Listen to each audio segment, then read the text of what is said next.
मध्य प्रदेश उच्च शिक्षा व्यवस्था में बड़े बदलाव की तैयारी की जा रही है। कॉलेज यूनिवर्सिटी में साल में 2 बार अब एडमिशन मिलेगा। उच्च शिक्षा विभाग ने 7 सदस्यों की कमेटी बनाई थी और कमेटी ने शासन को ये रिपोर्ट सौंपी। आपको बता दें कि राज्य शासन की 7 सदस्यीय कमेटी ने सिफारिश की एडमिशन प्रक्रिया जुलाई अगस्त के साथ जनवरी फरवरी में भी शुरू करने की सिफारिश की गई। वहीं 30 जून तक अब ये कार्य प्रणाली चलेगी। जुलाई सत्र के एडमिशन की प्रक्रिया जो है वो 30 जून तक चलेगी। जनवरी सत्र की प्रक्रिया 31 दिसंबर तक पूरी करने की सिफारिश की गई और सेमेस्टर प्रक्रिया दोबारा शुरू करने की भी सिफारिश की गई। वही स्टैंडिंग कमेटी और राज्यपाल की अध्यक्षता वाली समन्वय समिति अब इस पर फैसला लेगी। तो आपको बता दें कि 7 सदस्यीय कमेटी की कमेटी द्वारा यहाँ पर सिफारिश की गई थी, जिसके बाद अब ये फैसले लिए गए। चलिए, अधिक जानकारी के लिए हमारे साथ मनोज राठौर जुड़े हैं। मनोज जी, देखा जाए तो एमपी उच्च शिक्षा व्यवस्था में बड़े बदलाव देखने को मिल रहे हैं। इसकी तैयारियां जो है वो देखने को मिल रही हैं। कॉलेज यूनिवर्सिटी में साल में 2 बार अब एडमिशन मिल सकेगा और क्या कुछ नई तैयारी, नई व्यवस्था जो है एमपी उच्च शिक्षा व्यवस्था में देखने को मिलेगी?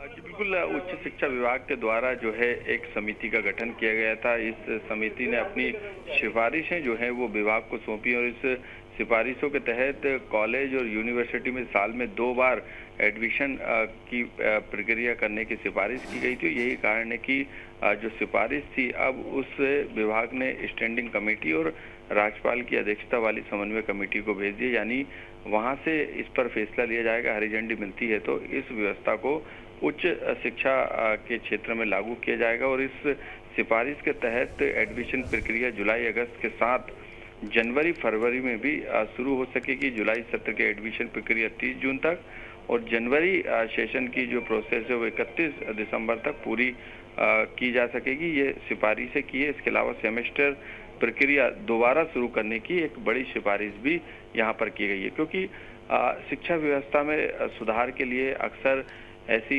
समितियां का गठन किया जाता है। उच्च शिक्षा विभाग ने इस समिति का गठन किया था और इस समिति ने तमाम पहलुओं पर मंथन किया, स्टूडेंट से बात की, शिक्षकों से बात की, तमाम शिक्षाविदों से जानकारी जुटाई। उसके बाद अपनी सिफारिशें जो हैं उस शिक्षा विभाग को उन्होंने दी है समिति ने और अब समिति की इन सिफारिशों को उच्च शिक्षा विभाग ने आगे बढ़ाते हुए मंजूरी के लिए स्टैंडिंग कमेटी और राज्यपाल की अध्यक्षता वाली समन्वय समिति को भेजा है। वहीं से इस पर अंतिम मोहर लगेगी। बिल्कुल मनोज जी, देखा जाए तो इन व्यवस्थाओं से विद्यार्थियों को क्या कुछ लाभ मिलेगा? देखा जाए तो अब ये बड़े बदलाव, बड़ी व्यवस्था जो है वो शिक्षा विभाग में देखने को मिल रही है, तो क्या कुछ इससे लाभ है यहाँ पर विद्यार्थियों को देखने को मिलेगा? सीधे तौर पर उन स्टूडेंट को फायदा मिलेगा जो कि ग्रेजुएशन यानी 12वीं के बाद अपनी पढ़ाई को आगे करना चाहते हैं। अक्सर ये देखा गया है कि यदि एक सत्र रहता है तो उस समय कई जो चीज़ें रहती हैं उसमें एडमिशन नहीं हो पाते, लेकिन सरकार की यही कोशिश है कि 100% जो है शिक्षा जो है वो युवाओं को मिल सके। हायर एजुकेशन ही नहीं बल्कि उच्च शिक्षा की पढ़ाई भी वो कर सके। यही कारण है कि एडमिशन में किसी भी तरीके की जो है व्यवस्था कठिन ना हो, एक स्तरीय व्यवस्था ना हो। यही कारण है कि 2 स्तरीय व्यवस्था के तहत एडमिशन प्रक्रिया को सत्र में 2 बार करने की सिफारिश है। इसके अलावा सेमेस्टर प्रक्रिया दोबारा शुरू करने की सिफारिश है।